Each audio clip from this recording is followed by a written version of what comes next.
Boa noite. Quarta-feira, 20 de novembro, é o Dia da Consciência Negra.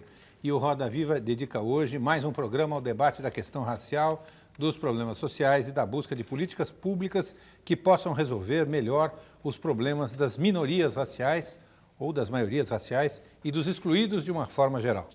Nossa convidada de hoje é uma personagem que há muitos anos está envolvida nesse debate e que escolheu a política como caminho para encontrar soluções.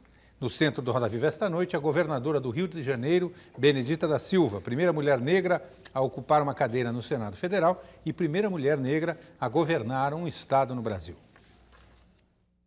Ela já contava 20 anos de carreira pública quando assumiu o governo do Rio de Janeiro em abril deste ano. Benedita da Silva era vice de Antony Garotinho, que renunciou para concorrer à presidência da República.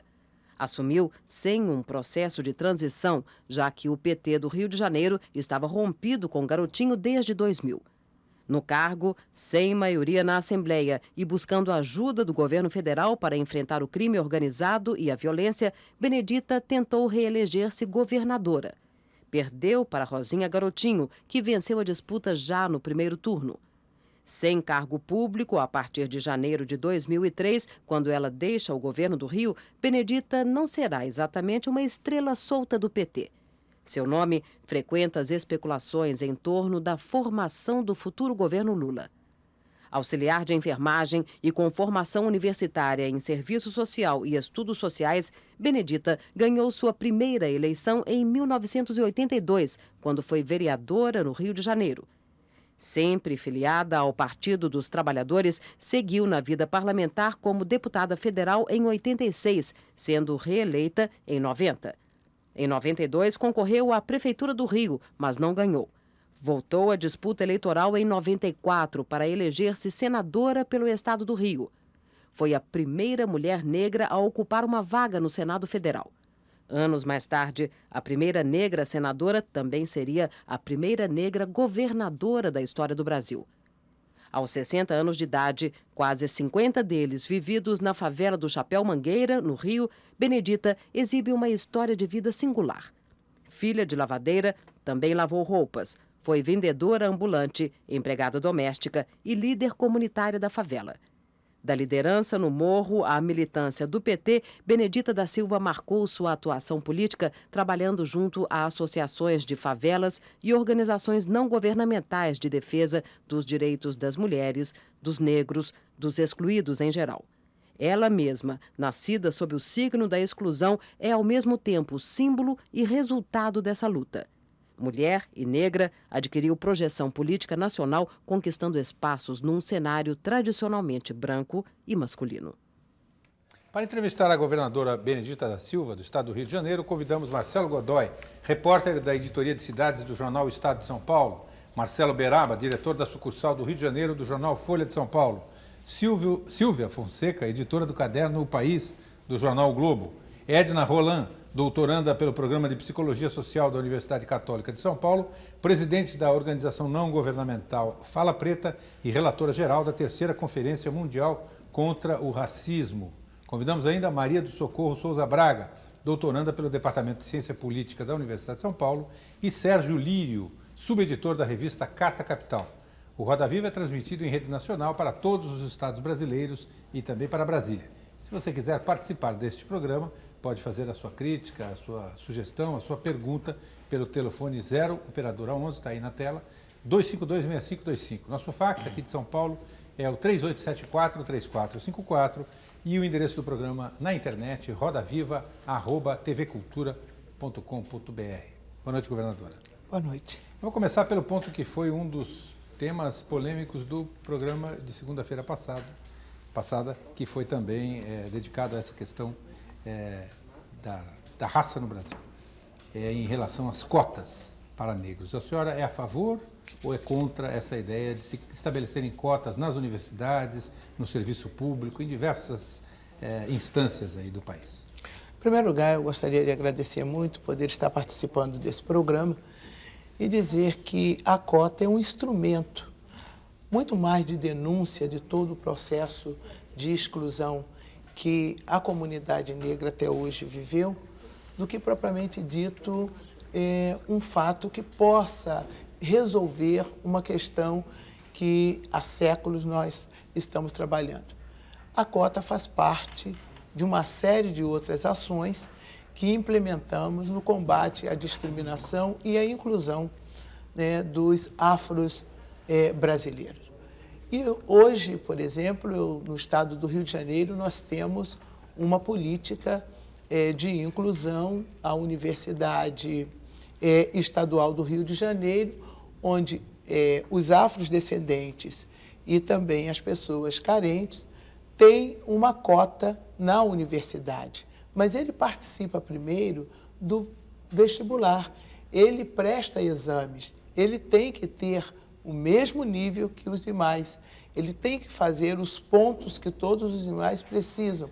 A única coisa é que ele tem um espaço onde, atingindo o percentual ali qualificado, ele passa, né, a ter por parte daquela universidade o seu espaço garantido.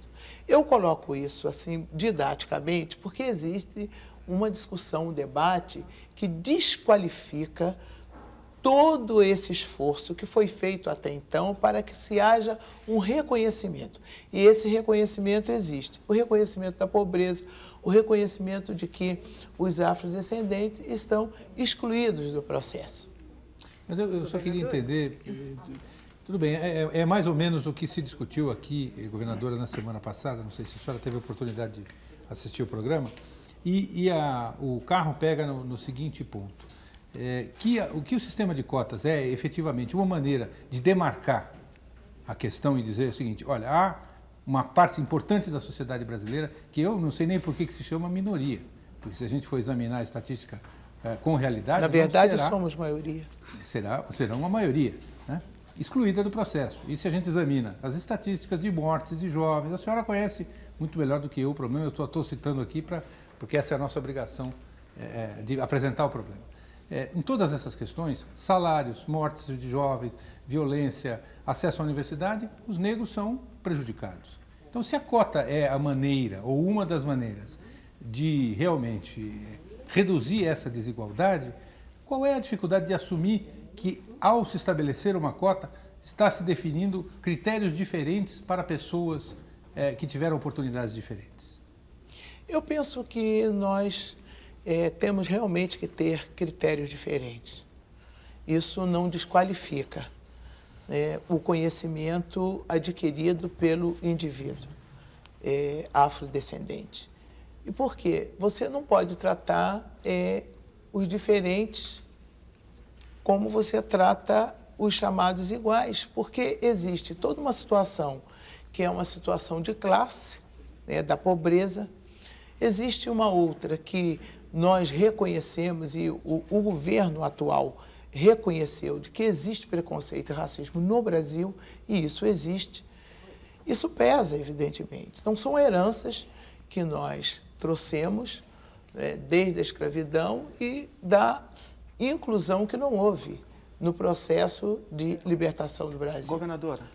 Então, agora, só um minutinho, Marcelo, é que agora, quando nós tratamos dessa questão de garantir o mínimo dessa presença, porque já existe diagnóstico, comprovação, IBGE está aí para dizer, IPEA também, nós enfrentamos, mais uma vez, um debate, que é o fato da população negra com acesso, através das cotas, à universidade, tornar-se desqualificada ou então estaria ocupando indevidamente um lugar que não seria dele se ele não fosse um afrodescendente ou se ele não fosse pobre. O que não é verdade, porque nós participamos de todo o processo. O critério de escolha apenas reserva umas vagas para os afrodescendentes, mas você vai fazer a mesma prova, o mesmo teste.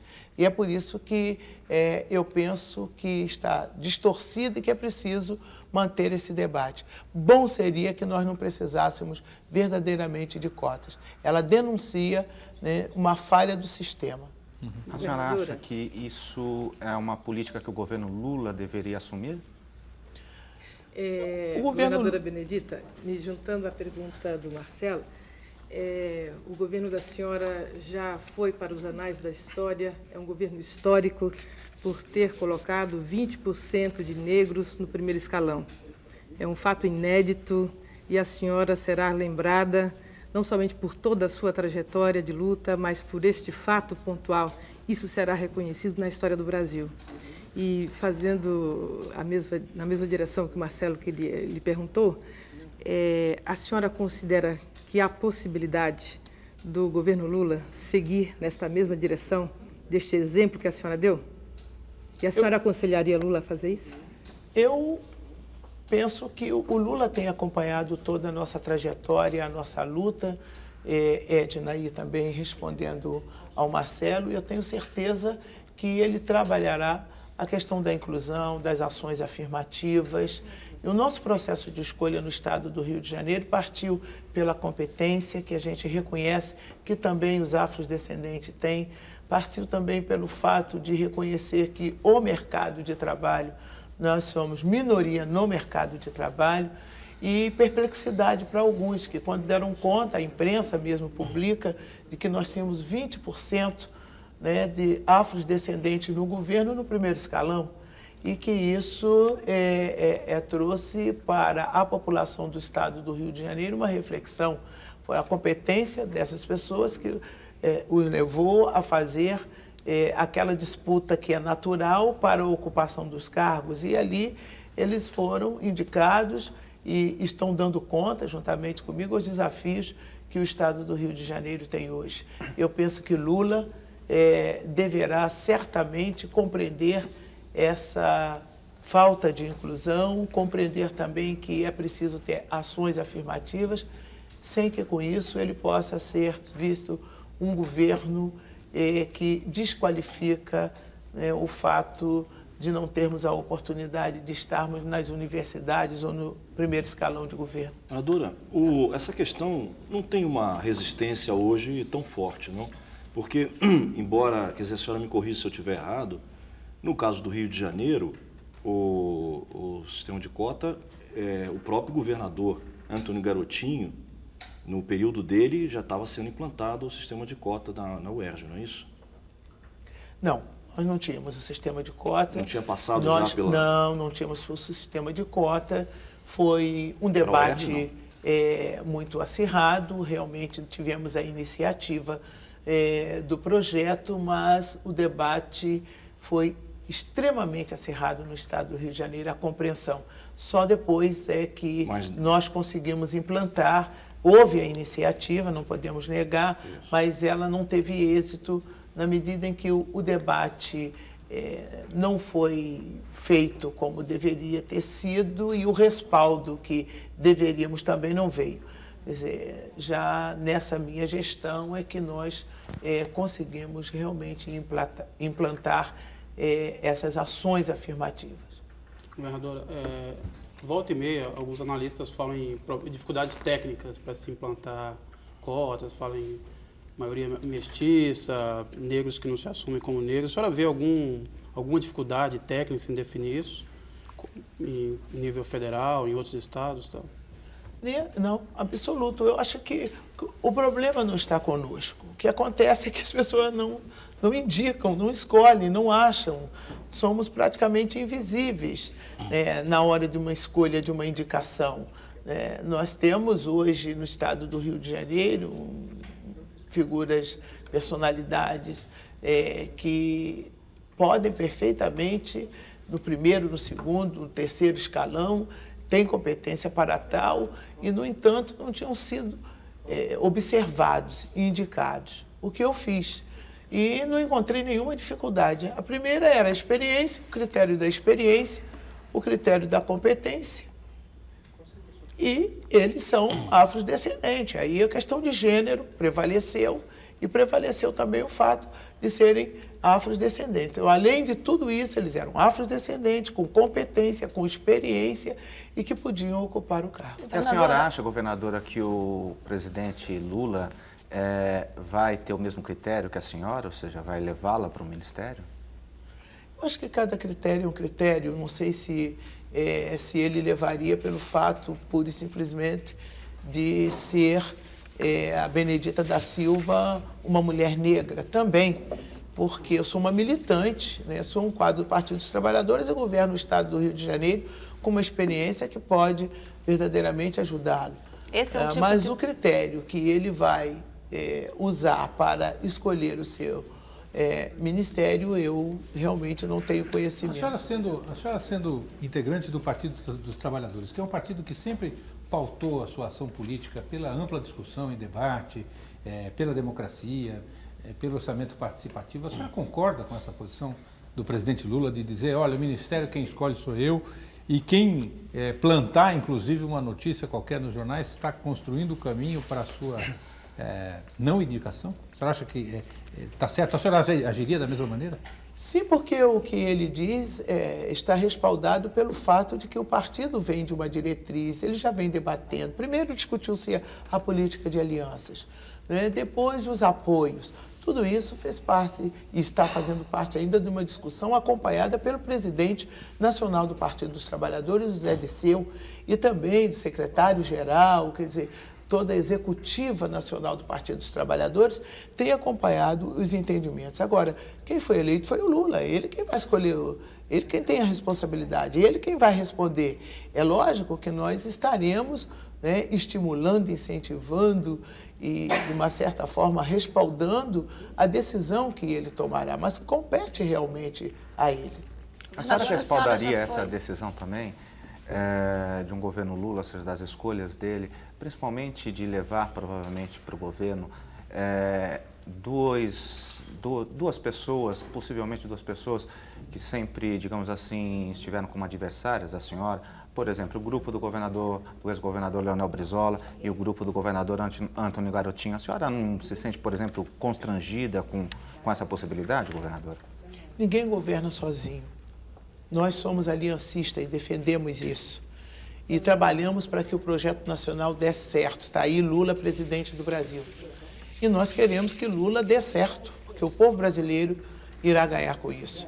E ele tem que realmente se respaldar de todas as forças vivas e todos aqueles que querem um Brasil diferente para que ele possa governar. E não tem por que ter algum São pessoas que já ofenderam a senhora, por exemplo, no passado. Mas uma questão que a gente resolve é uma questão menor diante da possibilidade de governarmos esse país. É preciso que o Brasil tenha pessoas que estejam dispostas a não defender pura e simplesmente a sua honra, mas a honra do coletivo. E o que nós fazemos agora é exatamente isso.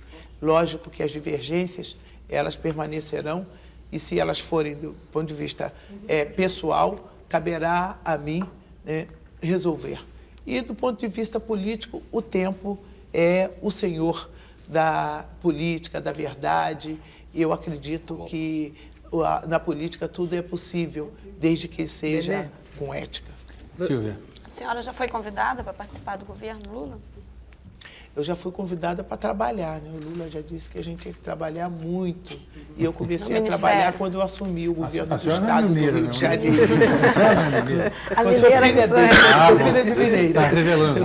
Não, mas acontece que eu já comecei a trabalhar, porque pegar o Estado do Rio de Janeiro, né? Governar o Estado do Rio de Janeiro é um grande desafio, a senhora verdadeiramente. não queria assumir o governo do Rio, né? O Lula, pessoalmente, o Zé Disseu convenceram a senhora a assumir.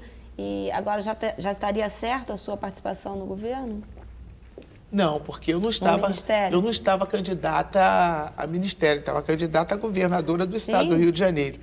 Eu acredito que como servidora pública, acredito como um quadro técnico, que eu sou técnica na área de serviço social, e também o quadro político do Partido dos Trabalhadores, e a necessidade que se tem de desenvolver uma política pública voltada principalmente, né, para o combate à fome, à miséria, que se na área social, geração de emprego e renda, eu quero crer que eu tenho uma contribuição a dar. E já estou trabalhando para isso independentemente de questão de escolha. A escolha fica por conta do... Essa conversa hoje, como é que foi com o Lula e com o Zé Dirceu, hoje aqui em São Paulo?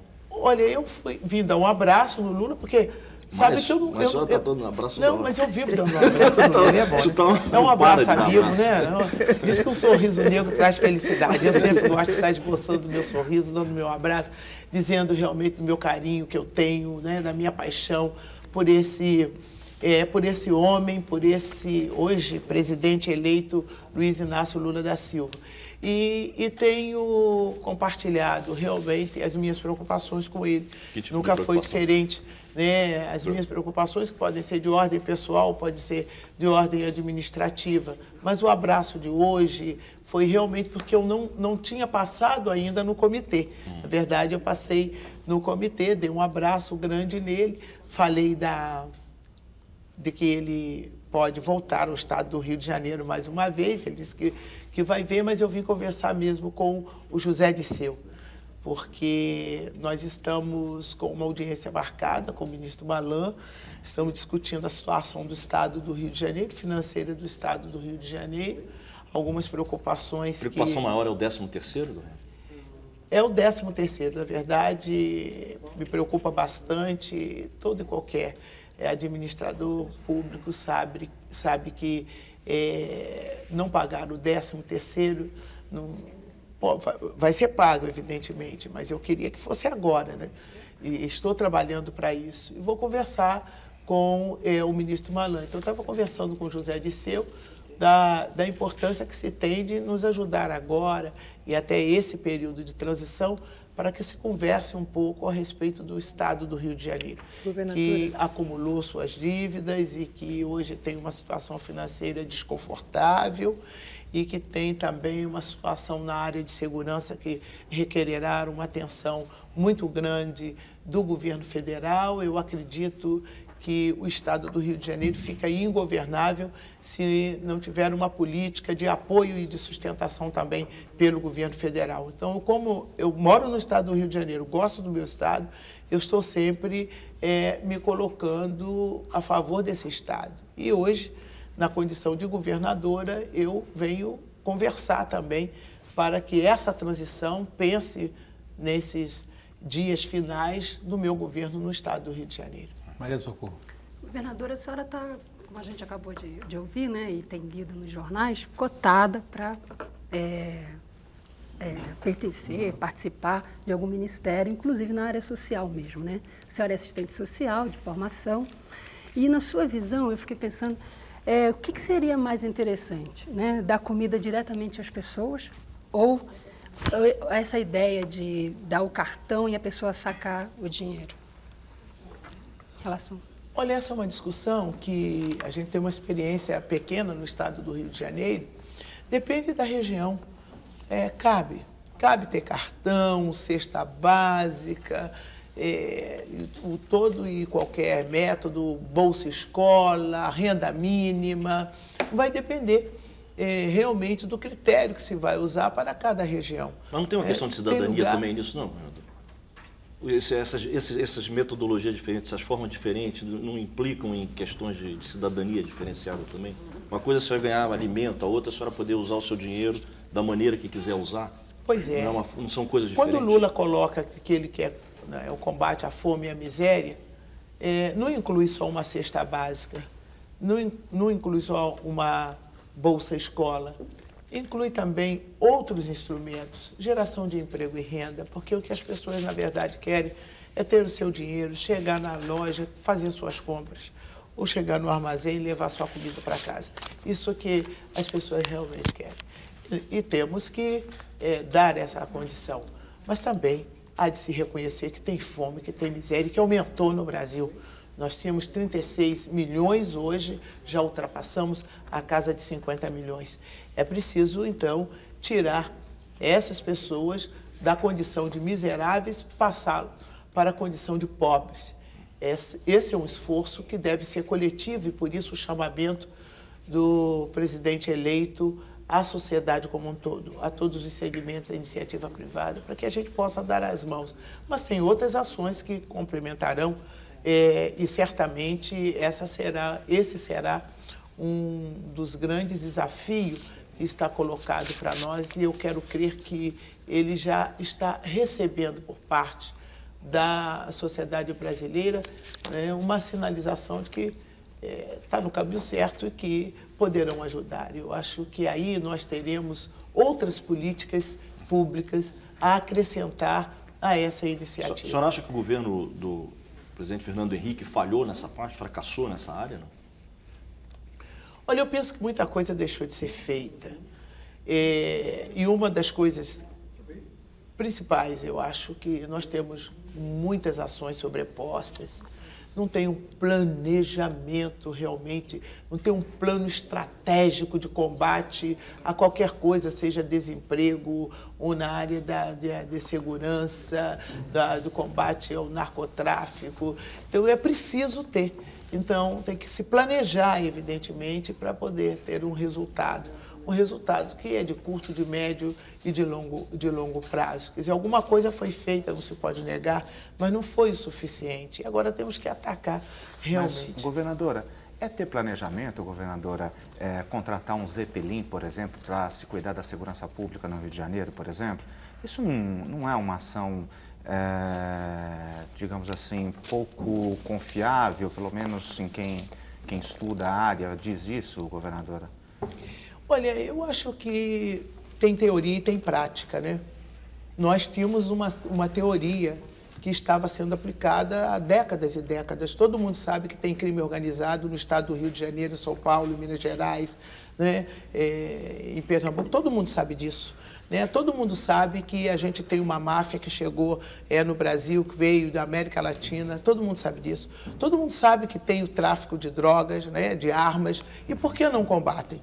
Né? Porque a teoria nós já temos, que é o diagnóstico, é esse levantamento. Agora, a prática requer instrumentos e tem que ser os mais sofisticados. Quando nós falamos, né, que Nova York é tolerância zero e lá pode ser usado o Zeppelin, por que não pode ser usado no estado do Rio de Janeiro?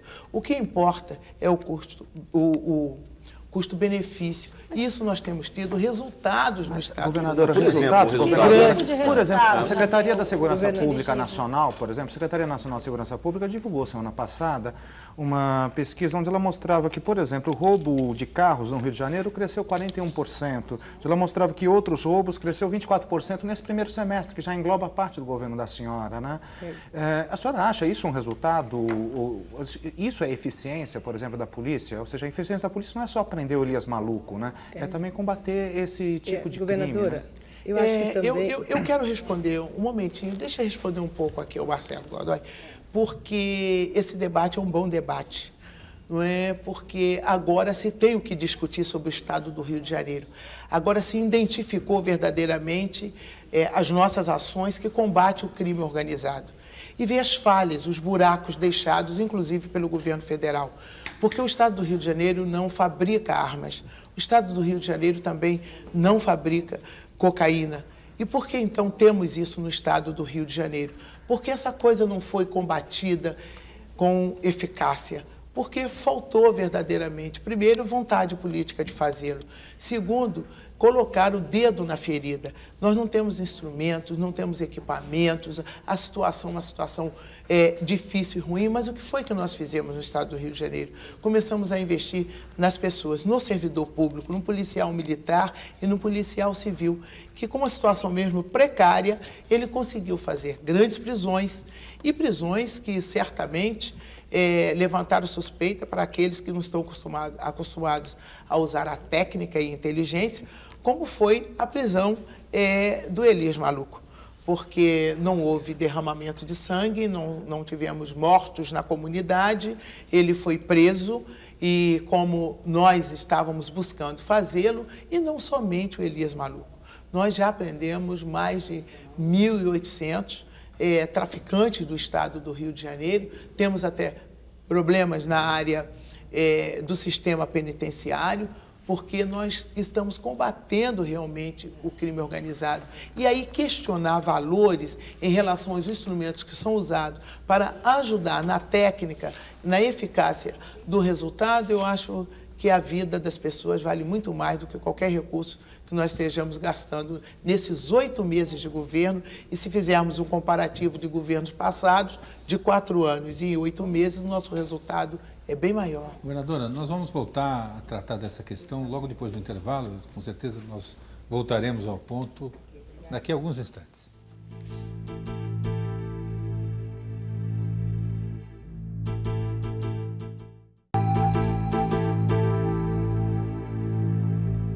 A gente está de volta com Roda Viva esta noite, tendo no centro a governadora do Rio de Janeiro, Benedita da Silva. Para você participar do programa, está aí o nosso telefone, o 0 operadora 11 252 6525. O fax é o 3874 3454 e o endereço do programa na internet, rodaviva@tvcultura.com.br. Participe. Governadora, tem várias perguntas de telespectador abordando justamente essa questão que nós vamos retomar agora no segundo bloco. E Ailton da Costa, aqui de São Paulo, que é mecânico, pergunta ao que a senhora atribui o aumento da violência no estado do Rio desde que assumiu. Sandra Viana, aqui de São Paulo, por que a senhora não fala sobre a situação das drogas no seu estado, levando em consideração o estado em que a senhora encontrou o governo? E Márcio Barros, também de São Paulo, o que a senhora acha da segurança pública que herdou do ex-governador Garotinho? Mas eu queria acrescentar um pouquinho de pimenta nessa história. A Edna, no bloco anterior, falou que a senhora deixou um governo histórico porque botou 20% de negros no primeiro escalão do governo. Agora, nas urnas, a senhora foi derrotada pela Rosinha Garotinho. Eu sei que a razão básica da senhora não estar continuando no governo é que a Rosinha Garotinho teve mais voto do que a senhora. Mas a minha pergunta é a seguinte: se a senhora acredita que a questão da segurança pública foi o tema central da campanha e foi onde a senhora perdeu a eleição? Nós tivemos vários fatores. Eu nem tive tempo para analisar o que levou a que nós não chegássemos, evidentemente, porque me empenhei no segundo turno na campanha de Luiz Inácio Lula da Silva e é claro, o estado do Rio de Janeiro continua sendo muito bem governado e principalmente na área de segurança, que era uma demanda já de décadas, demanda reprimida. A segurança foi um ponto que o seu governo foi atacado? Não só a segurança, né? Eu poderia lhe dizer que eu peguei uma bomba de efeito retardado. Foi o maior desafio político que eu tive em minha vida. Todos sabemos de que em 8 meses, que é o meu caso, né, 8 meses, não se poderia resolver todos os problemas e mazelas do estado do Rio de Janeiro, de desigualdade social, da questão de segurança, do endividamento do estado. Quer dizer, não se poderia resolver. E o que buscou-se naquele exato momento era que resolvêssemos em 8 meses a situação do estado do Rio de Janeiro, que é uma situação em que hoje eu recebi uma herança que estou devolvendo, na medida em que algumas coisas eu realmente não consegui resolver, mas houve uma dedicação da minha parte na questão da segurança, porque demandava de alguém que pudesse, com muita transparência, com muita determinação, começar a combater o crime organizado no estado do Rio de Janeiro para valer e não se preocupar com a campanha eleitoral. Foi o que eu fiz. Então, diante desse desafio, é evidente que esse foi um fator, mas existiram também outros fatores. Por exemplo, nós pegamos um estado endividado, né? E esse estado endividado fez com que nós tivéssemos que cortar custeio, parar algumas obras. E isso somou na hora do voto, provavelmente, na confiança. Tudo bem. O que eu queria entender, eu acho que o eleitorado que não é do Rio de Janeiro gostaria de entender isso, é o seguinte: a senhora pegou um estado endividado, se pegou endividado pelo governador Garotinho, e a senhora entrega o estado para a mulher do governador Garotinho. Ou seja, o eleitor que elegeu a Rosinha Garotinho no primeiro turno não faz essa leitura que a senhora faz, né? O eleitor acha que antes estava melhor. Porque, senão, por que ele votou na Rosinha e não votou na governadora Benedita, que fez uma política diferente, que botou negros no primeiro escalão, que combateu o crime organizado, que tentou sanear o Estado? É uma questão de tempo, sabe? A população do Estado do Rio de Janeiro, eu penso que ela já começa agora a analisar um pouco o nosso governo, porque eles tiveram 3 anos e 3 meses para fazer uma campanha. E eu tive menos de 3 meses, porque, afinal de contas, o Estado do Rio de Janeiro, nós, quando pegamos com esse déficit mensal de 160 milhões, mais obras para tocar, e problema na área de segurança, tudo isso fez com que nós tivéssemos uma dedicação maior nessa questão da governabilidade do que propriamente dito preocupados com uma campanha. Quer dizer, eu fui muito tarde também para a rua nessa campanha porque a atenção estava voltada para o governo. Acho que isso também pesa realmente. Não tem um outro componente, não, governador, que é a questão social mesmo, lá do Rio? Governadora, Mas que questão social? Me juntando a questão colocada por ele.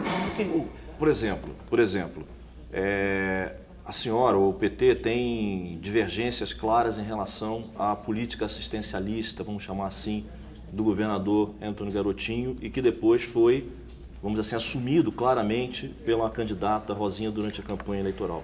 Mas durante a sua gestão, mesmo pequena, essa política deles assistencialista não foi alterada, foi mantida. Não é isso? Quer dizer, então acho que para a população passou um pouco a ideia de que é uma política boa, ou seja, cheque cidadão, Bolsa Escola, todos os programas sociais deles foram mantidos e inalterados, não é isso?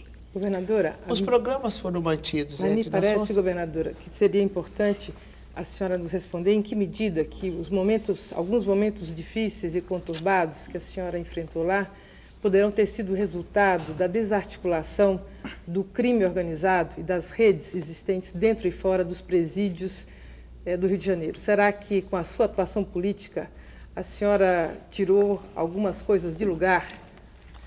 Mas é claro... Rompeu acordos que existiam anteriormente naquele Estado? O Estado do Rio de Janeiro conviveu muito com uma política, olha, vocês não sobem, eu não desço e fica tudo como está. E nós fomos para o enfrentamento direto, com ameaças de conhecimento público verdadeiras, porque nós estamos realmente enfrentando. Não há concessão e não haverá concessão. Até o dia 31 de dezembro eu continuarei firme. E isso pesou também na questão da campanha eleitoral. Eu não quero, de forma nenhuma, ficar atribuindo, olha, pesou isso, pesou aquilo, no momento em que eu não tive tempo ainda para analisar. Mas um debate dessa natureza, em que os questionamentos são colocados, é preciso que a gente identifique uma série de situações do Estado do Rio de Janeiro. E a área de segurança, principalmente, porque eu pensava de que nos 8 meses eu pudesse dar destaque às minhas ações na área social, como profissional que sou da área, e pelo compromisso assumido. No entanto, não se pôde, por conta dessa demanda, por conta da cobrança na área de segurança, então ficou muito mais exponenciado. O povo do Estado do Rio de Janeiro não estava acostumado a ter uma estatística onde nós comprovávamos de que, olha, morreram tantos, foram furtados isso, está acontecendo de tal forma, está morrendo aqui, está matando acolá, e não é de agora. Você pega e vai fazer um comparativo, vai observar de que verdadeiramente a situação hoje no Estado do Rio de Janeiro, no combate ao crime organizado, é totalmente diferente. Isso pesou, porque nós contrariamos uma série de interesses, inclusive da marginalidade, porque nós fizemos rastreamento, tiramos celulares, estamos constantemente fazendo os rastreamentos, fazendo varreduras dentro dos presídios, não dando a eles a oportunidade de ter o que chamam o tratamento VIP dentro do sistema penitenciário. Isso pesa, eles reagem e reagiram durante o período da campanha. Que foi eleita juntamente com ele, que era vice-governadora dele, talvez não tenha sido isso mal explicado, quer dizer, o eleitorado não viu na senhora a continuidade do governo dele e na Rosinha a possibilidade de mudança, ou a senhora não explicou direito por que era oposição na medida em que foi eleita com ele, ficou 3 anos e pouco no governo do Estado e não denunciou esse tipo de coisa? A questão da segurança, a questão do rombo financeiro, só foi falar nisso depois? Não, eu não falei depois, Silvia. Aí é que está. O momento eleitoral é um momento muito difícil. Ficou na minha conta, na conta da ex-vice, exatamente o ônus. De não ter denunciado? Não. De tudo que o governo não fez, que deixou de ruim, das armadilhas que eu encontrei no governo, é bom que se diga isso. Agora a gente não precisa... Que armadilha, por exemplo? Para dizer, por exemplo, que o governo gastou em 3 meses o que eu teria que gastar até o final do ano. Eu já peguei uma situação dessa natureza, tendo que sustentar, por exemplo, o cheque cidadão, que era um dos carros-chefe, e eles diziam antes, por isso eles tiveram 3 anos e 3 meses, para dizer o seguinte: olha, vão acabar com o cheque cidadão. Mas eles diziam isso preparando a população, porque eles tinham absoluta certeza que eu não teria condição de dar continuidade ao cheque cidadão, porque eu não tinha dinheiro. Foi preciso mesmo competência para poder manter o cheque cidadão. Mesmo assim, você encontrava pessoas nas ruas que diziam: você está acabando com o cheque cidadão. Restaurante popular, não fechamos nenhum, mas você encontrava, porque foi preparado antes, vocês vão fechar o restaurante popular, porque eles sabiam que nós não iríamos ter recursos para isso. E tantas outras ações nessa área. E se nós reclamássemos, pareceria o quê? Um choro verdadeiramente de quem não tem competência, de quem não sabe administrar, porque eles tinham dito que deixaram 500 milhões de reais, mas nós comprovamos. No dia 16, nós mandamos para o Tribunal de Contas, nós assumimos no dia 6, e no dia 16 nós mandamos a situação para o Tribunal de Contas de 1 bilhão e 800 milhões de reais, e o déficit, e que nós, com os corte em custeio, passamos para 1 bilhão e 300 milhões de reais. Com o déficit mensal de 160 milhões, pode-se hoje constatar que já estamos chegando à casa de 4 bilhões de reais. Mas, governadora, houve um momento no governo da senhora em que não houve prevenção. Eu digo especificamente quando o Fernandinho Beiramar foi transferido para Bangu 1, e que alguns expoentes do governo da senhora, no DESIP, por exemplo, diziam já da necessidade da instalação de bloqueadores de celulares no presídio. Mas só foram fazer isso depois que o Fernandinho dominou o presídio, né? Isso não faltou prevenção do governo, não faltou ação do governo, especificamente nesse caso, governadora? Eu penso que não, né? Porque quem sabe e conhece a burocracia sabe que a gente não coloca um bloqueador e você chega lá e compra sem uma licitação, sem nada. Quer dizer, a máquina é uma máquina emperrada e que as coisas não acontecem como nós queremos, né? Imagine, né, um administrador, no caso, o nosso governo, que chegou realmente para colocar o dedo na ferida e colocou, se não gostaria muito de ter, por exemplo, sanado as finanças do Estado do Rio de Janeiro, servidor em dia pago, 13º, não é? Todos os bloqueadores, porque somos nós que estamos implementando essa política. Ela não existia antes, somos nós que estamos implementando. Então, nós teríamos toda essa vontade, mas não funciona dessa forma. Mas, pelo menos, a gente tem feito esse debate transparente com a sociedade. Qual foi a maior lição que a senhora aprendeu no governo, nesses 8 meses de governo? Porque eu sei que... Primeiro é não ficar na defensiva. É uma boa lição. Isso é uma boa lição. O governo é para executar, é para fazer. Depois a gente sabe como administrar, né, as críticas, mas tem que fazer, e nós temos feito. Não olhar para as dificuldades, elas sempre existirão. Mas essa pela trajetória de vida da senhora, já tinha enfrentado outras vezes. Isso, não sabia a dimensão, sabia que iria enfrentar as dificuldades, mas sabia exagerar na dose. Quer dizer, e pegar essas dificuldades e transferir, adiar e começar a trabalhar. Eu acho que essa foi uma grande lição. E, por um outro lado, foi inédito para mim, né? Estar governando e estar candidata. Quer dizer, talvez eu não soubesse também trabalhar um pouco essa coisa de estar governando e estar candidata. Eu fui muito mais governo do que propriamente dito candidata, né? O partido foi quem conseguiu levar a campanha e, graças a Deus, um partido unificado no estado do Rio de Janeiro. Mas para quem já estava fazendo campanha, né, e tinham todos os adversários, porque eram todos contra a nossa campanha e todos falando a mesma linguagem na área de segurança, né? Mesmo que nós tivéssemos tido êxito, e estamos tendo, né, não só nas prisões, mas estão realmente observando da nossa luta, do nosso combate, mas isso não foi o suficiente para que o eleitorado do estado do Rio de Janeiro pudesse fazer uma leitura do nosso trabalho. A senhora acha que foi um erro ter assumido ou não? Ou foi um acerto? Depois de ter vivido essas dificuldades e ter perdido a eleição? Foi um limão do qual você fez uma limonada, Bené? Exatamente isso. Nós fizemos uma limonada de um limão e não me arrependo, porque eu sou uma pessoa que tem um sonho, esperança ideológica. Nós não tivemos um resultado totalmente negativo, está aí Lula presidente do Brasil, e o estado do Rio de Janeiro não poderia ficar órfão naquele momento em que o ex-governador resolveu sair candidato à presidência da República. Eu, como vice-governadora, pude assumir e penso que estou dando conta com muita dignidade.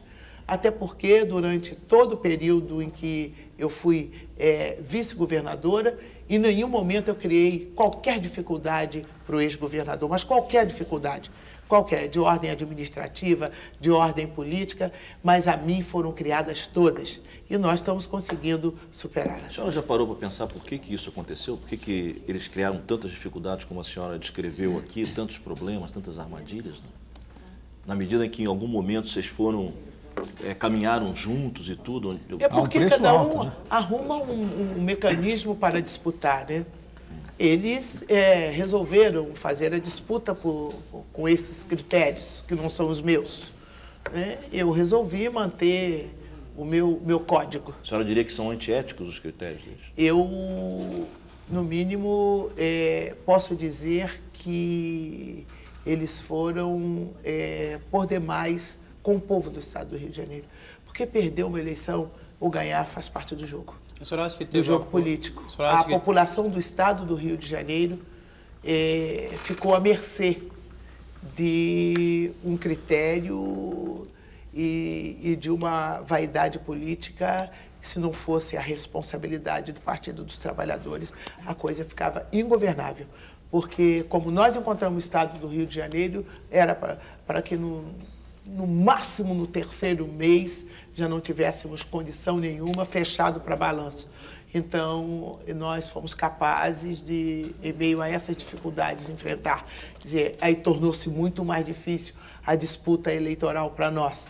Para quem vinha fazendo milagres, né? Dando pão, matando a fome, fazendo uma série de coisas, e chega uma pessoa que vai acabar com tudo aquilo.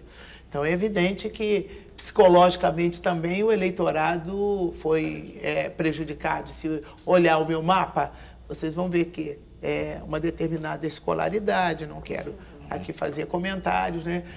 Nós crescemos no setor de classe média, por exemplo, nenhum candidato com o perfil de classe média do Partido dos Trabalhadores no estado do Rio de Janeiro alcançou o índice de votação que eu alcancei. Mas a senhora perdeu na periferia e nos setores pobres. De classe A senhora média. ganhou na Zona Perdi, Sul, na Baixada. perdi exatamente nesses setores dos Zona setores Oeste, Baixada Fluminense. dos setores do cheque cidadão, os setores onde nós encontramos desassistidos, né, do restaurante popular. E nesses setores, realmente, o trabalho foi um trabalho onde o Lula feito, ganhou, né? onde... O Lula ganhou nesses setores, porque a leitura foi uma leitura de uma política nacional, né? E todo o trabalho que foi feito do estado do Rio de Janeiro foi voltado realmente para essa população e trabalharam psicologicamente nessa população. Meu Deus, eu morei 57 anos em favela. Quem é que pode imaginar que Benedita da Silva iria fazer alguma coisa contra os favelados? Imagine, de forma nenhuma. Então, trabalharam muito, né, esses momentos da população, principalmente a população carente.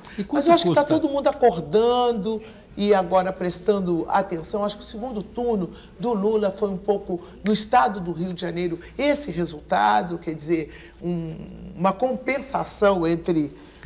bom, agora o Lula cuida da gente também. Eu queria entender o seguinte, quanto custa para a senhora assimilar isso e dizer, não, tudo bem, temos agora que falar na política nacional... E nas entrelinhas lê-se, bem, se o governador Garotinho estiver apoiando o governo do Lula, tudo bem, fazemos um acordo porque está em jogo uma questão mais importante. Que preço tem isso? Isso foi um rio que passou em minha vida. Eu não amontou brasa sobre a minha cabeça, graças a Deus. Não é possível. Eu, além de ter perdido a eleição, governando o Estado na maior dificuldade, ainda vou ficar pensando nisso. Acabou. Agora eu já tenho uma governadora eleita, a responsabilidade é dela em governar o Estado do Rio de Janeiro. Eu tenho imagino que ela vai ver o que é bom para tosse. Imagina, não, ela sabe o que tem. Eles sabem o que eles fizeram. Eu não estou fazendo absoluto. Eu não fiz contas, sabe? Eu não aumentei, eu não fiz conta. Eu estou apenas devolvendo aquilo que eu não consegui resolver, do que eu recebi. Eu avancei na área social com ações, né, como foi o projeto Crescer, de combate à desnutrição, quer dizer, além do cheque cidadão, que é mais badalado, o restaurante popular que eu não fechei, né, mas o piscinão de Ramos, que eu também não fechei, e até, me parece que até dezembro, se não tiver problema com a justiça, tem um outro piscinão, que é o piscinão lá de São Gonçalo. Quer dizer, nós estamos trabalhando bastante, o Jovem Total, a política de inclusão, de qualificação dos jovens em situação de risco. Nós estamos fazendo ainda um bom trabalho nessa área.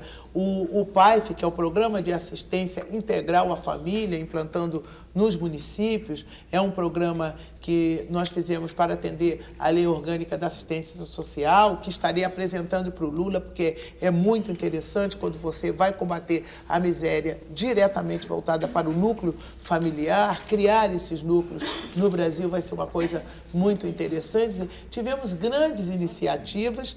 Eu acredito que amanhã, quando passar, tiver o Estado do Rio de Janeiro na calmaria, aí de poder realmente olhar e ver que nós tivemos 9 meses de um parto de fórceps lá no Estado do Rio de Janeiro. Maria do Socorro. Eu vou voltar àquela questão anterior sobre a campanha, né? Como se deu essa campanha, porque eu tenho estudos justamente sobre o PT do Rio, e eu sei, assim, acabei tendo que estudar muito a conformação, como se originou, quais foram os grupos que deram origem, e mostrando a distinção muito em relação a São Paulo.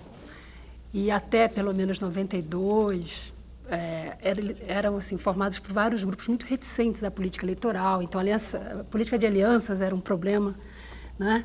E a senhora justamente fez sempre parte vamos dizer assim, da tendência, que foi mais para o lado eleitoral, né? E eu queria saber qual foi o envolvimento, justamente, do PT do Rio de Janeiro quanto organização em sua gestão, se houve, né, esse relacionamento, como é que se deu, e na campanha também, né, como é que eles se organizaram e como eles poderíamos ter uma das razões, o PT quanto organização mais distante em relação à campanha, ou como foi que se deu essa relação entre... Não, o partido teve que fazer a campanha, porque eu já disse que eu fiquei muito mais na questão de governo, né? E o Partido dos Trabalhadores eu não fiz nada até agora sem o partido, né? Em absoluto. Se errei com o partido, se acertei com o partido. Acho que eu penso dessa forma porque não é realmente um governo do Partido dos Trabalhadores, porque nós pegamos, né, no meio do caminho, quer dizer, no final, né, na reta final, mas nós assumimos. Então, ao assumir com o partido, nas indicações, com o partido, na composição de governo, do acompanhamento, da campanha. Eu coloquei realmente essa responsabilidade, porque o resultado, quando não dá certo, o resultado é sempre do candidato, né? O candidato que não deu certo. Quando ganha, não, aí foi todo mundo, né? Mas no Estado do Rio de Janeiro tem uma coisa muito interessante, mesmo perdendo, a população no Estado do Rio de Janeiro tem reconhecido o nosso trabalho no governo do Estado. Governadora, mas só... Então isso é importante para o Partido dos Trabalhadores. Isso pesou também para a performance. O partido teve uma boa performance no Estado. Há de convir também que no Estado do Rio de Janeiro nós tínhamos 2 grandes candidaturas. Uma que foi a vitoriosa, que foi da governadora eleita, a Rosinha, não é? E também do ex-governador Garotinho, candidato à presidência da República, isso no estado do Rio de Janeiro, para que nós tivéssemos a performance que nós tivemos, com todas aquelas cobranças que estavam sendo canalizadas exatamente para o nosso governo, a nossa performance deveu-se muito ao fato de que o partido estava unificado, senão aí teria sido... Porque eu só uma coisa, só rapidinho, do que ela colocou, é porque eu tenho a impressão seguinte, que tem essa ideia de que o partido no Rio vinha de traumas seguidos, não é isso? Quer dizer, ao contrário, por exemplo, de outros PTs de outros estados, no Rio foi sofrendo vários traumas e inclusive sempre e houve divergências grandes entre o PT nacional e o PT regional, o PT Vladimir, local. Vladimir, Milton Temer. Governadora, só em relação a isso que Mas o Beraba fala... essa eleição nós unificamos, Foi até que o partido porque teve mais não houve unido, aliança, né? né? Nós estávamos praticamente Teve mais sozinhos, unido. né? Sim. Então, A senhora acha que foi um erro a senhora ter saído na chapa do governador Garotinho, em 98, como vice? Hoje, retrospectivamente, a senhora pensa que foi um erro, que talvez naquele momento fosse melhor ter uma candidatura do PT? não, eu acho que não pode andar para trás, é andar para frente. Nós somos aliancistas, estávamos buscando uma política de aliança, a política foi correta, não deu certo, foi no governo. Paciência, não deu certo, isso acontece também na política. Não é? Então, era preciso prosseguir, e prosseguimos. Não fomos nós que mudamos, eles mudaram. Não fomos nós, a nossa política continua sendo a mesma, de avançar, de buscar alianças, e elas foram, exatamente essas alianças, deram também resultados altamente positivos para o Partido dos Trabalhadores, quando ganhamos várias cidades e com isso possibilitamos também ganhar governo de Estado. No plano e federal, hoje, no plano federal, ganhamos a presidência da No plano República. federal, a gente está assistindo uma transição inédita em termos de Brasil e já se chegou a dizer aqui, talvez até pelos envolvidos, que é inédito em termos de mundo, ou pelo menos de país subdesenvolvido ou em desenvolvimento, que é o governo federal atual, o governo Fernando Henrique, abrindo as portas para o novo governo e tudo sendo muito claramente negociado, conversado, discutido. Aparentemente é isso que a gente vê no noticiário, né? A senhora imagina que isso vai acontecer, ou isso está acontecendo no governo do Rio de Janeiro? Eu não tive transição, né? Sim, eu digo agora, da senhora Não, para eu não tive transição, vamos colocar isso, eu não tive transição, tivemos alguns apagões e informações, não tivemos nenhuma, mas eu estou fazendo a transição no estado do Rio de Janeiro, com a comissão, o meu secretário de controle, Renê Garcia, da Fundação Getúlio Vargas, está responsável pela transição no estado do Rio de Janeiro, os entendimentos necessários estão sendo feitos, não tem por que não fazer a transição, não tem por que não abrir verdadeiramente, criamos um portal da transição, onde eles terão acesso às informações chamadas privilegiadas ou não, e que eu acredito, no dia 6 de dezembro, eu estarei entregando também já os relatórios de todas as secretarias para a governadora eleita. Governadora, a senhora falou em apagões quando assumiu. Eu não entendi isso Apagões também. nos computadores? Apagões, sim, tivemos assim? sim nos computadores, as informações que nós não tínhamos, né? Nós chegamos e onde nós iríamos encontrar informações. Isso é muito difícil no processo de transição. A gente já sabe que a transição, por mais transparente, aberta que ela seja, não dá a você condição de conhecer verdadeiramente, né, todos os vícios da máquina, mas ajuda que você compreenda e toque. Mas quando você não tem nenhuma informação, não deixaram nenhuma informação, né, porque a transição não foi feita e aí nós tivemos ainda um tempo para tomar conhecimento da máquina e poder trabalhar. Quer dizer, foi realmente realmente uma equipe muito competente que eu tenho. Para poder dar conta dessas coisas assim, tem que ter competência mesmo, e sem o tempo devido para uma leitura, né, da população do que nós estivéssemos fazendo. Então, eu atribuo à minha equipe realmente, sabe, o sucesso que nós temos hoje. Nós vamos fazer mais um rápido intervalo e voltamos daqui a instantes.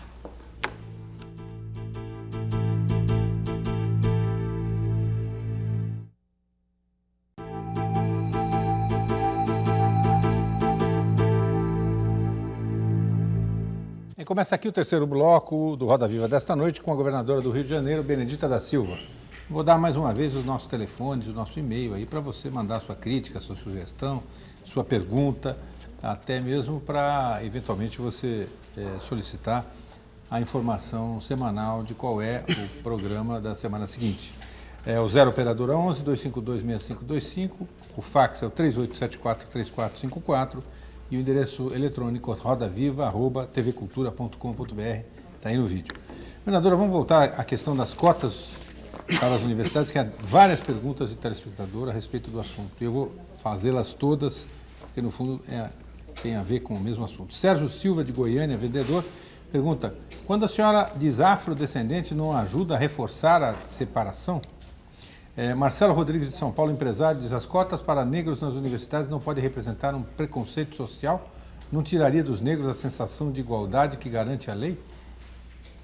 Perante a lei, desculpe. Álvaro Benedito de Souza, de Pirituba, São Paulo, analista de sistemas: quais seriam os critérios para a definição de quem teria direito a cotas nas universidades? Fábio Hernandes, de Belo Horizonte, técnico: qual é o critério da senhora para a definição de afrodescendente? José Roque, de Salvador, farmacêutico: o que a senhora acha de dividir a universidade pública em meio a meio? 50% para a rede particular e os outros 50% para a rede pública. E Jair Freire, de Santana, de Vila Velha, diz o seguinte: com a cota para os negros nas faculdades, o mercado não fará um processo de seleção diferenciado com relação aos negros? Hoje os negros têm a oportunidade de estudar em escolas públicas. Não seria melhor determinar cotas para alunos das escolas públicas nas universidades, independente da cor e da raça? Isso nós já temos, né? Está escrito na Constituição, todos são iguais perante a lei, mas o tratamento não é o mesmo, né? Então, é claro que quando nós estabelecemos cotas, vamos falar de uma outra cota, que foi também um grande debate nacional, e hoje a população brasileira aceita, a sociedade brasileira aceita com a maior naturalidade, que foi a política de cotas de gênero para a participação dos partidos políticos no processo eleitoral. Então, hoje já se encara, o Partido dos Trabalhadores foi o primeiro a ter cota mínimo de 30% de mulheres na direção do partido, de mulheres candidatas. Hoje, com muito mais naturalidade, mas foi debate, um debate nacional. As cotas são instrumentos para dar visibilidade, eu sempre, a minha tradução é essa: a injustiça e a falta de inclusão de nós negros brasileiros. Quando nós chamamos afrodescendente, nós estamos falando de uma nova denominação que é dada, mas eu até prefiro falar dos negros brasileiros. Os afro-americanos, aí você vai encontrar, né, toda a África e sua diáspora aí, por isso que se trata dos afrodescendentes. Mas isso não implica, e eu já disse e vou repetir, da desqualificação que o preconceito tenta fazer no uso do instrumento da cota. Porque a cota garante, pura e simplesmente, que os negros tenham acesso àquele espaço universitário pós ter passado pelo teste. Não tem uma prova diferente para os negros. O mercado de trabalho pode absorvê-lo depois de concluída a sua universidade, porque também não tem um estudo diferenciado para ele.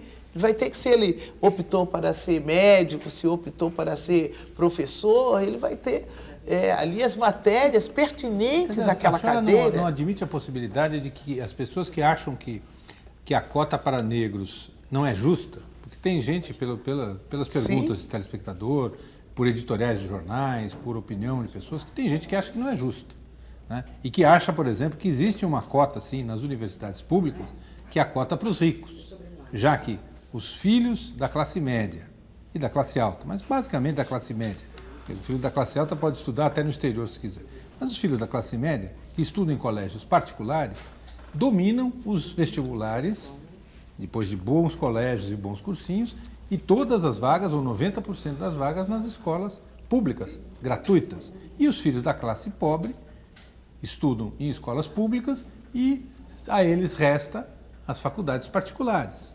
Não é esse o problema que digamos assim, está por trás dessa discussão das cotas? A senhora não enxerga nessa polêmica algum outro viés que não seja o preconceito? Para a senhora, quem é contra a cota, ou pelo menos quem acha que a cota desqualifica, é preconceituoso? Olha, eu não posso negar que não exista o preconceito. E, por outro lado, a ameaça. As pessoas sentem-se ameaçadas. Bom, eu sempre estudei aqui, porque a deputada, hoje deputada estadual Jurema Batista, ela diz sempre, ó, a cota dos outros sempre tiveram e ninguém nunca reclamou. Nós estamos agora reclamando a cota dos negros. E quando se reclama a cota dos negros, aí tem problema. Então, tem preconceito, evidente. Eu não tenho nenhuma xenofobia, graças a Deus.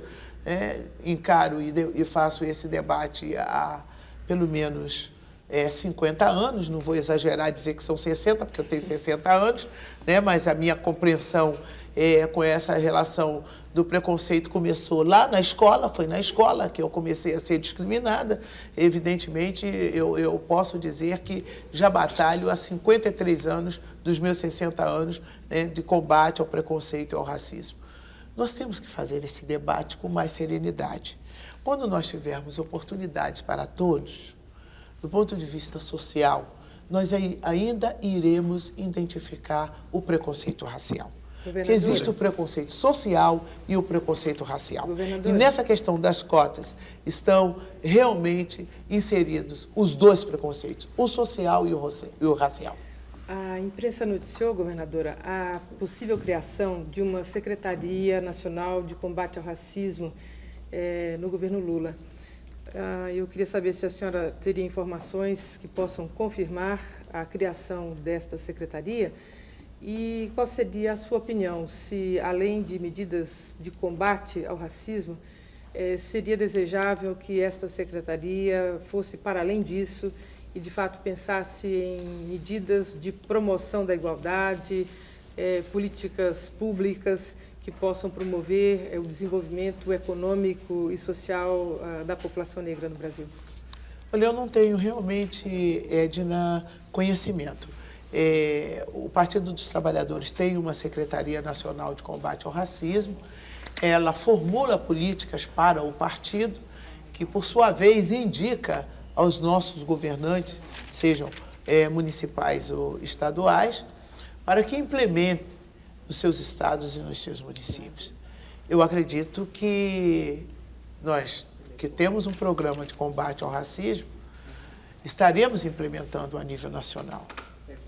Se por secretaria ou não, eu não tenho conhecimento. Posso aqui expressar a minha opinião. Eu penso que essa questão de combate ao racismo deve permear todos os ministérios.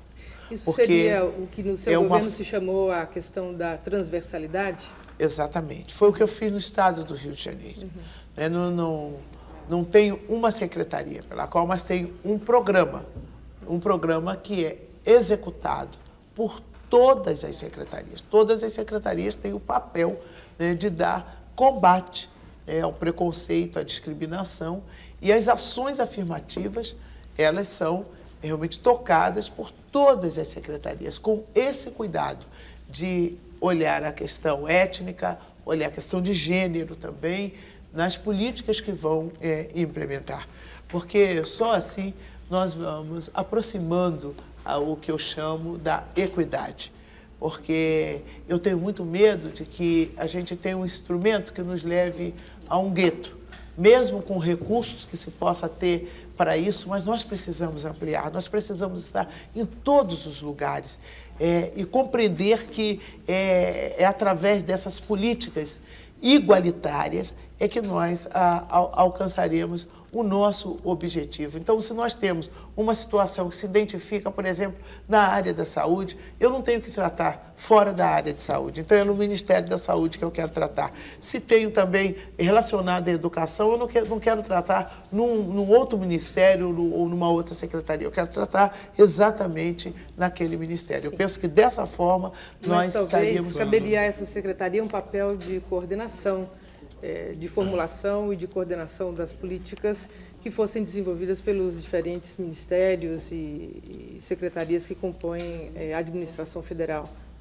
Poderia ser talvez esse Se papel. a secretaria for uma secretaria que formule essa política ou uma secretaria com status de ministério, com os recursos próprios para implementação dessa política, segundo Lula, ele disse que vai cobrar dos ministérios que as políticas sejam executadas e que elas sejam políticas que tenham suas etapas. E essas etapas serão cobradas, evidentemente. Pode ser que uma secretaria nessas condições consiga. Eu realmente não pensei, porque eu tenho um pensamento voltado exatamente para ter essas políticas, né, permeando todo, com compromisso, com recursos, todos os ministérios. Governador, voltando ao tema de segurança, no auge dos problemas que a senhora enfrentou com o crime organizado, o governo federal compôs e mandou para o Estado uma força-tarefa. Eu queria que a senhora me dissesse qual a avaliação que a senhora faz desse trabalho e que papel policial, militar, o governo federal tem que ter na ajuda dos Estados ao combate ao crime organizado. Eu tenho colocado que a nossa política de segurança é uma política que não abre mão de ter o governo federal, porque a questão de segurança não é uma questão de governo, é uma questão de Estado. Principalmente quando se identifica as conexões internacionais existentes nesses traficantes que hoje estão no São Paulo, no estado do Rio de Janeiro. Não abrir mão da força de inteligência da nossa aeronáutica, da nossa marinha, do nosso exército, a serviço do combate ao crime organizado no que diz respeito ao tráfico de armas e ao tráfico de drogas. E a força-tarefa, ela é uma força altamente limitada ainda na execução de ações no estado do Rio de Janeiro, mas importante para o início de um diálogo e de uma relação que não se tinha anteriormente com o governo federal. Eu não fico procurando quem é o responsável, quem é o culpado. Eu estou procurando agregar, somar, para que as nossas ações no estado do Rio de Janeiro possa servir como um exemplo de política a ser aplicada na relação do Estado com o governo federal. É só isso. Nós temos um sistema que não recupera, um sistema caótico, que é o nosso sistema penitenciário. Nós temos o treinamento, o aperfeiçoamento dos policiais, sejam eles militares, civis, da Polícia Civil, da Polícia Rodoviária, da Polícia Federal. Nós estamos precisando ter um investimento na qualidade, na qualificação e ter treinamento para que eles possam manusear hoje os instrumentos mais sofisticados de combate ao crime organizado. Sem ter uma política voltada para dentro, que é realmente uma política com os nossos policiais, e uma para fora, o que eu chamo de política de ação preventiva e aquela repressiva, fica extremamente difícil. Nós vamos estar enxugando o gelo, é isso que eu tenho colocado. Então, essa força-tarefa tem que ser uma coisa para valer, tem que ser uma ação que realmente a presença da inteligência do governo federal, através do Exército, da Marinha e da Aeronáutica, esteja A senhora acha incluído. que os resultados da Força-Tarefa têm sido satisfatórios, pelo menos até agora, governadora? Ou a senhora acha, por exemplo, que essa experiência deve ser de alguma forma revista, de alguma forma ampliada, talvez com a participação de mais agentes federais, como, por exemplo, prevê o Plano de Segurança Pública do presidente Lula? Deve ser ampliado. Nós não podemos abrir mão de nenhuma ação que possa ajudar a compreender e a combater o crime organizado. Eu estou acionando a cada momento o governo federal e gostaria que a Força-Tarefa tivesse realmente uma eficácia maior. Há de se considerar também que é muito curto o tempo que nós temos. A senhora não acha que se fez isso muito tarde no Rio de Janeiro, que talvez o governador Garotinho devesse ter pedido isso para o governo federal antes, por exemplo? Bom, ele deveria trabalhar com um outro critério, até porque nós tínhamos todo um programa na área de segurança, no início do governo Garotinho, com Luiz Eduardo Soares coordenando. Depois o Luiz Eduardo saiu e a sua saída também teve uma modificação, né, nesse programa. O que nós fizemos agora nesses 8 meses é recuperar, com a ajuda inclusive do Luiz Eduardo, do Roberto Aguiar, que também trabalharam no programa de segurança do Lula, para que pudéssemos ajudar e implementarmos algumas dessas políticas no estado do Rio de Janeiro. Está dizendo que os benefícios desse programa vão ser gozados pela futura governadora, pela Rosinha, é isso? Eu quero crer que nós continuaremos o treinamento, a nova relação que se tem com os policiais civis e militares no estado do Rio de Janeiro. Nós temos hoje um segmento muito jovem dentro da polícia e que tem demonstrado uma vontade enorme, sua capacidade, a autoestima nós temos trabalhado, a valorização desses servidores. Do ponto de vista financeiro, a gente conversa muito, eu tenho colocado para as corporações, civil quanto militar, dinheiro não temos, mas temos bom papo, então vamos conversar. Quer dizer, vamos treinar, vamos trabalhar e tem demonstrado de que eles são bons policiais, na sua maioria, e que deve ter um investimento maior para eles. Governadora, a Bíblia diz que no princípio era o verbo, né? Exatamente. Então eu queria mudar um pouquinho o eixo e ver o seguinte: a senhora, ao contrário do governador Garotinho, do ex-governador Garotinho, a senhora tem uma atuação, ou digamos, uma crença religiosa clara e nítida, né? Até do ponto de vista mais amplo, semelhante ao do governador Garotinho, se a gente for dividir em católicos e protestantes, né? Se a gente for seguir essa divisão ortodoxa aí, mas, no entanto, a senhora não utiliza isso na sua prática política. Mas não é isso que eu queria perguntar. O que eu queria perguntar é o seguinte: a crença religiosa da senhora tem uma severa crítica à vaidade. Mas a senhora é vaidosa, não é? E quem não é? Até mesmo os críticos. Se é vaidade, você andar limpo, andar arrumadinho, né? Caprichado, é o que eu quero ser. Até porque eu tive a oportunidade de ser outra coisa, né? Me faltou muita coisa na minha vida. E hoje que eu tenho a oportunidade de fazer, eu quero fazer com prazer, até porque é bíblico, está escrito na minha Bíblia que é para botar a melhor roupa para ir para a casa de Deus. E eu tenho feito isso. Agora que posso, que tenho, eu tenho feito isso. A questão da religiosidade, para mim, é uma coisa muito séria. Muito séria, não que a política não seja séria. Mas preocupa a junção das duas coisas? Eu não tenho nenhuma contradição entre fé e política para mim, na minha vida. Né? Eu já sou evangélica há 35 anos, eu fui para a igreja, eu tinha 26, estou com 60 anos de idade, e sempre, todo mundo sabe que eu sou evangélica, eu sempre disse isso, até brinco que eu sou pentecostal, porque eu tenho dito isso, que é fogo puro, tanto a igreja pentecostal quanto o PT, então estamos bem. Mas é importante que as pessoas saibam, e eu tenho dado o meu testemunho de como Cristo mudou a minha vida, né? E como a política tem me feito bem.